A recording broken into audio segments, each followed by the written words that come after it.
E aí, pessoal? Então, primeiro vídeo do ano de 2025. Vou começar a numerar agora como o episódio 1 a partir desse, tá? Para a gente conseguir acompanhar aí em uma sequência lógica numérica, né? À medida que a gente vai desenvolvendo aí o nosso trabalho, tá?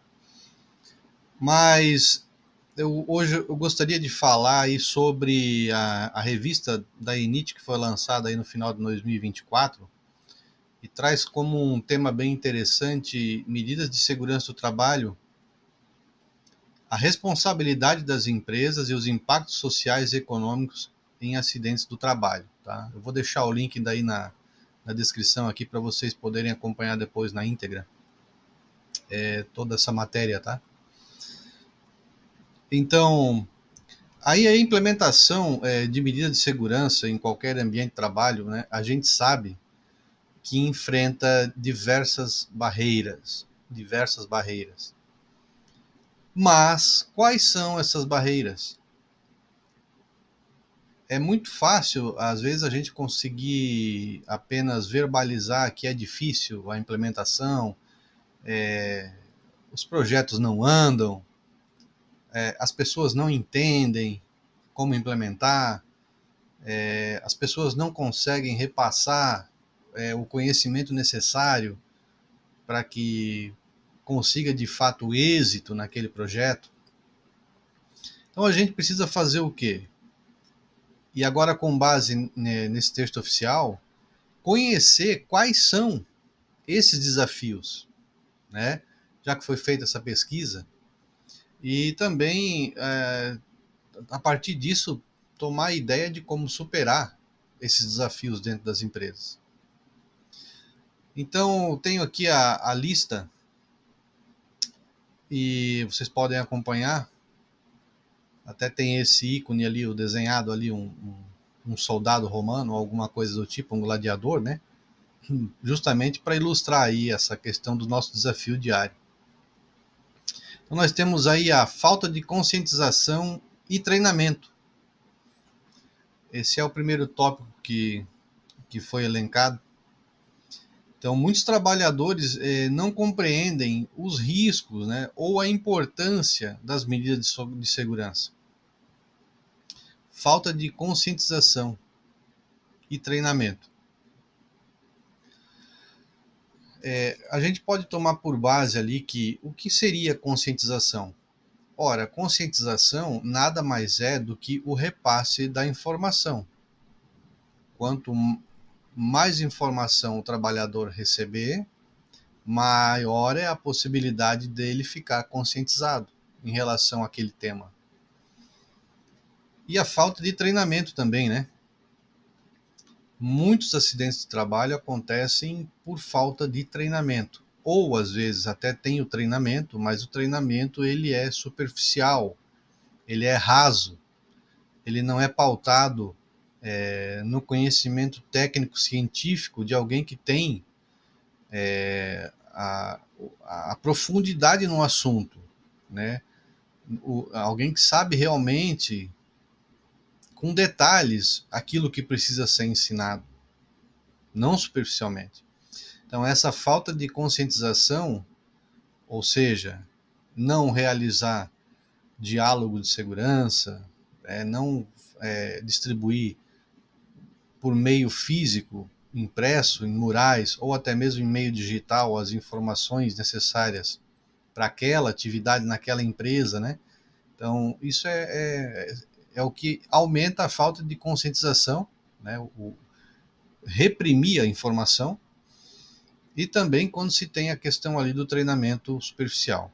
Ou mesmo quando não tem, até mesmo quando não existe o treinamento em si, né? Então, esse é o primeiro desafio. A solução seria, então, investir em programas educativos. E aí a gente, quando fala em investir em programas educativos, pessoal, não é apenas contratar a empresa de fora, tá? Não é isso.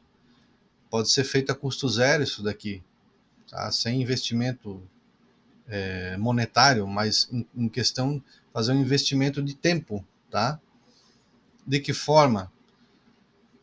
Como eu falei agora há pouco, através de murais, usar a rede social, se possível for, se a empresa utiliza rede social, né, alguma rede social aí oficialmente, né, usar para divulgar as informações necessárias, o conhecimento, né, fazer, claro, e assim, quando eu falo a questão de divulgar, é para fazer de uma forma profissional. Então, o texto precisa ser embasado tecnicamente, de uma fonte oficial, né? Tomar cuidado de onde vai repassar aquela informação para ver se ela é verdadeira, se ela ainda é válida juridicamente, né? Então, tem tudo isso. Tem um mosquito passando aqui. Vamos seguir, então. Então, a solução seria investir em programas educativos, investir também, agora isso aqui é muito importante, ó, investir em treinamento contínuo. O aprendizado contínuo, ele precisa, na área de segurança do trabalho, acontecer. Tá? Então, treinamento com profissionais sérios, qualificados, né? E que tenham um conhecimento aprofundado, em detalhe, vivência daquele tema que é proposto. Tá? Então, quer seja trabalho em altura, trabalho com eletricidade, primeiros socorros, tá? Então, tudo que envolve aquela atividade, ou talvez espaço confinado, não sei qual é a tua realidade, mas o que eu quero dizer é o seguinte: como é que você vai pegar alguém que nunca viveu, por exemplo, trabalho em altura, nunca viu de perto a realidade dos profissionais e vai colocar para dar um treinamento? Tá entendendo? Então a pessoa precisa ter vivência, tá? Então, aí, até mesmo de acordo com a própria NR1, o profissional, ele às vezes não é um técnico de segurança ou não é um engenheiro de segurança do trabalho, mas ele é um profissional que faz o trabalho em altura e ele pode assinar junto o certificado. Tá? Então, às vezes, o técnico de segurança pode complementar a parte de segurança no treinamento de trabalho em altura e fazer a parte prática chamando um profissional, até mesmo da própria empresa, que tem essa vivência, né, a prática, e assina junto o certificado, certo? É totalmente válido fazer isso. E também, para a solução aí da falta de conscientização e treinamento, né, treinamento sobre a forma de comunicação entre os profissionais, uma comunicação clara, objetiva, né, uma comunicação não violenta. Isso é muito importante. Próximo, o desafio que a gente vai encontrar, então, é a resistência cultural e a complacência. Então, até coloquei aqui, ó, o que seria essa complacência? É a tendência usual, né, da pessoa em concordar com a outra pessoa, buscando sempre agradá-la ou tentando ser agradável. Pessoal, insegurança do trabalho, isso daqui é um fator que pode complicar bastante. Porque se eu sempre quero concordar com a outra pessoa, vou ser complacente, e vou tentar buscar agradar ela, dizer um não, ela vai ficar brava comigo, questionar alguma coisa, a gente abre um espaço aí muito grande para alguma não conformidade, né? Criar um acidente de trabalho, certo? Então, essa falta de engajamento da liderança, tá, traz essa resistência. A falta de engajamento da liderança traz essa resistência dos colaboradores, que, por fim, muitas vezes acabam sendo complacentes. Então, uma solução que a gente poderia colocar ali: aumentar de alguma forma o comprometimento da liderança, que esse comprometimento ele seja visível, e que daí se tenha a promoção de uma cultura de segurança. E aí a gente fala em cultura de segurança, é um tema bem mais complexo, né? Cabe aí em outro vídeo a gente falar só sobre cultura e culturas e cultura de segurança. Mas o fato é que um dos nossos desafios a ser vencidos é justamente a resistência cultural que acontece na organização e a complacência. Então temos até agora falta de conscientização e falta de treinamento ou treinamento suficiente, resistência cultural e complacência. Lembrando que essa resistência cultural ela é muito mais aumentada na organização quando a liderança não tem o engajamento necessário. Temos agora outro desafio na implementação das medidas de segurança, são os custos, pessoal, custo elevado.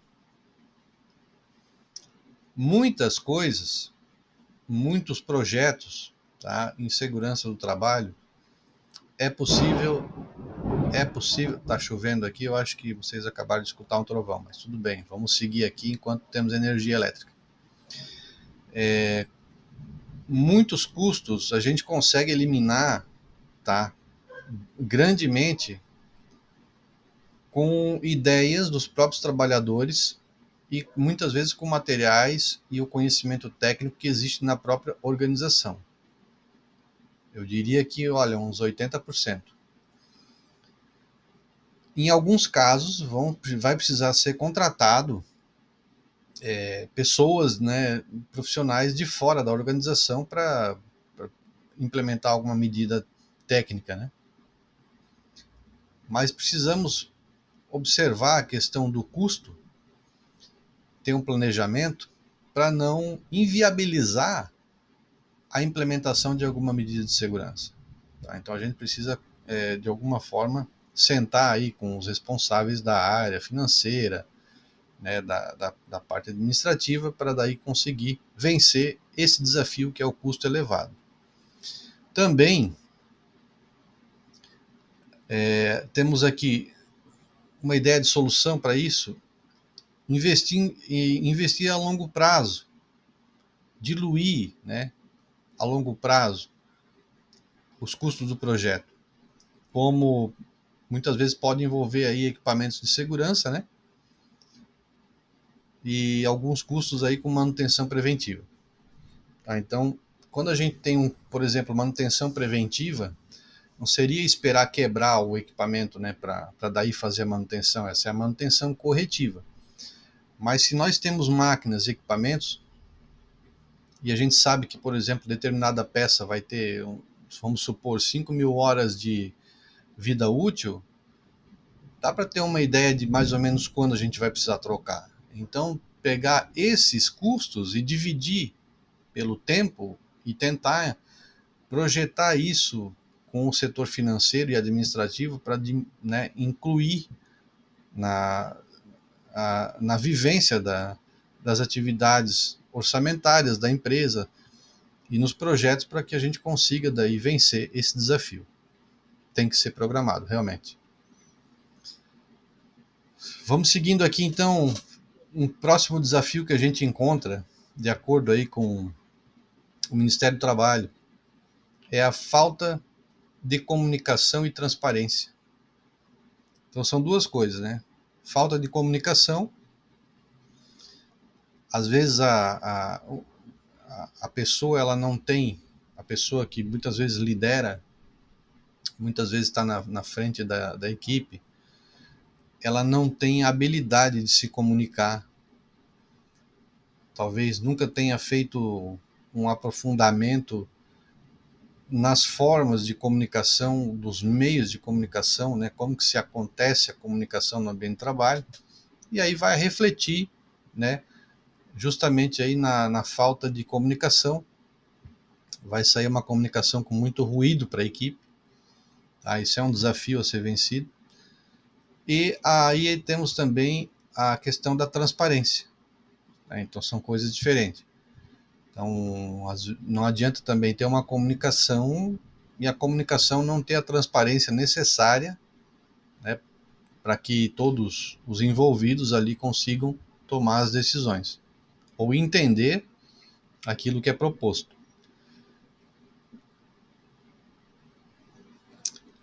Falha na comunicação entre os líderes e os colaboradores sobre as medidas de segurança. Então, para solucionar isso, poderíamos estabelecer canais de comunicação claros, de acordo com aquilo que a gente consegue encontrar na literatura, sobre a comunicação, né? Estabelecer uns canais de comunicação claros, e aqui a gente pode trazer um grande exemplo da comunicação que é utilizada, por exemplo, aí na aviação. Então, tem todo um fraseamento aí que o pessoal utiliza, uma comunicação padrão para algumas atividades, né? E também essa comunicação ela precisa ser transparente sobre os riscos e as práticas de segurança. Tá? Então, falta de comunicação e transparência também é um desafio a ser enfrentado. Temos aí a resistência hierárquica, justamente para empresas aí que têm essa cultura, e a maioria delas, né, a hierarquia ela precisa acontecer para se dividir o trabalho aí de uma forma mais organizada, né, e muitas empresas optam aí por essa questão da hierarquia. Resistência hierárquica. Então, em ambientes assim, hierarquizados, né, os trabalhadores podem hesitar em questionar as práticas inseguras. Muitas vezes eles podem até estar vendo que está acontecendo alguma coisa que pode causar um acidente, mas com medo de questionar o líder, a hierarquia superior, acaba retendo aí essa informação, e aí a coisa vai se agravando no ambiente de trabalho e aí pode acontecer algum acidente. Então, para melhorar isso daí, pessoal, é possível promover um ambiente onde a segurança seja a prioridade. E daí precisa ter o engajamento da alta administração, né, a alta administração lá de cima precisa incentivar o diálogo aberto. Então, a resistência hierárquica ela só vai ser combatida com diálogo aberto. E o pessoal vai ganhar a confiança necessária para daí informar no momento necessário alguma não conformidade dentro do ambiente de trabalho. Agora, penúltimo tópico é a falsa sensação de segurança. Empresas com poucos acidentes podem negligenciar prática de segurança. E a gente sabe que essa questão da empresa informar o acidente de trabalho envolve também algum aporte financeiro no quesito de taxas, que vai aumentar ali na questão de pagamento, né? Então a gente sabe que isso acontece. E por isso muitas empresas acabam negligenciando e não abrem uma CAT oficialmente, tá? Acaba subnotificando e inclusive retirando direitos do trabalhador, tá? Isso pode gerar problema maior ainda lá na frente. Então não é legal. Então maquiar o ambiente de trabalho, dando a entender de que a empresa tem poucos acidentes ou quase nenhum, é um desafio a ser vencido, tá? Porque vai criar aí na mente dos trabalhadores de que não vai acontecer nada comigo porque já faz muito tempo que aconteceu o último acidente, ou não foi nada grave, ou práticas que vêm acontecendo que geram quase acidente e também não são controladas. Então, a gente não tratar os pequenos desvios com a devida responsabilidade e a importância que cada um tem, vai gerar na equipe essa falsa sensação de segurança. E aí pode se agravar para algum acidente maior, algum evento não desejado, né? Então temos por último aqui a prioridade excessiva à produtividade. Pessoal, é fato que todo mundo precisa trabalhar e precisa receber pelo seu trabalho. Então o mercado ele gira dessa forma. Se a empresa não tiver lucro, vai todo mundo para casa, inclusive o técnico de segurança, o engenheiro e o médico do trabalho. Não fica ninguém. Não há motivo de existir nenhuma organização que não dê lucro, né? De outra forma, não precisa ter ninguém ali. Agora, o que precisa ter bem evidenciado dentro do processo produtivo é de que temos sim a responsabilidade com a produção, mas não a qualquer custo. Não a qualquer custo. Tá? Então a gente precisa buscar a eficiência sem comprometer a segurança. Então a gente precisa trabalhar em entregar o produto ou o serviço, porém a segurança do nosso trabalhador, ela não é negociável. Por quê? A partir do momento que eu coloco a produtividade como uma prioridade, né, excessiva e esqueço dos princípios de segurança, eu abro brecha e grande janela para acidente de trabalho com uma gravidade, dependendo da atividade, né, potencialmente fatal. Então, para melhorar essa condição aí, poderíamos integrar a segurança ao processo produtivo, criar um programa, né, verificar qual que é o processo produtivo do início ao fim e criar um programa de segurança baseado, né, um programa operacional padrão baseado, procedimento operacional padrão como queira chamar, baseado naquela realidade. Sentar com a liderança e verificar em cada processo o que acontece na prática e o que deixa de acontecer.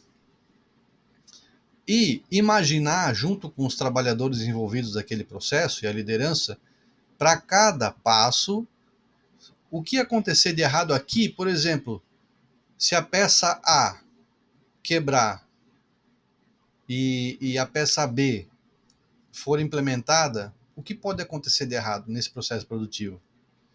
E se a peça B falhar também? Vamos precisar de uma peça C. Como tem que ser essa troca? É criar esse cenário, pessoal, não tem outra forma. Tá? Então a gente precisa fazer uma previsão disso tudo. E aí, tornar essa metodologia uma parte estratégica da empresa. Tá? Vocês vão conseguir verificar esse tema completo aí. Eu peguei só esse trecho aí dos desafios na implementação das medidas de segurança do trabalho, porque eu acho isso muito importante, eu creio que isso é muito importante para a gente conseguir melhorar de fato o nosso ambiente de trabalho. Quando a gente conhece quais são os nossos desafios, né, a gente consegue melhorar, porque a gente não está tratando com falácias, não é sonho, eu não dormi e acordei e criei uma lista. Não, isso daqui é um estudo científico feito na revista da INIT, que eu vou compartilhar o link aqui com vocês, vocês podem acessar na íntegra. E agora nós conhecemos, não se resume apenas a esses tópicos aqui que a gente falou, mas já é o começo para a gente conseguir melhorar, né, a partir desses tópicos aqui, trabalhar cada um deles e melhorar o ambiente de trabalho. Vencer esses desafios, e são esses os principais desafios na implementação das medidas de segurança do trabalho.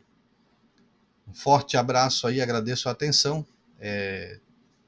Entrei em contato aí pelo Instagram ou pela mensagem aqui do YouTube e a gente vai conversando mais vezes, né, ao longo desse ano sobre os temas importantes para a nossa área.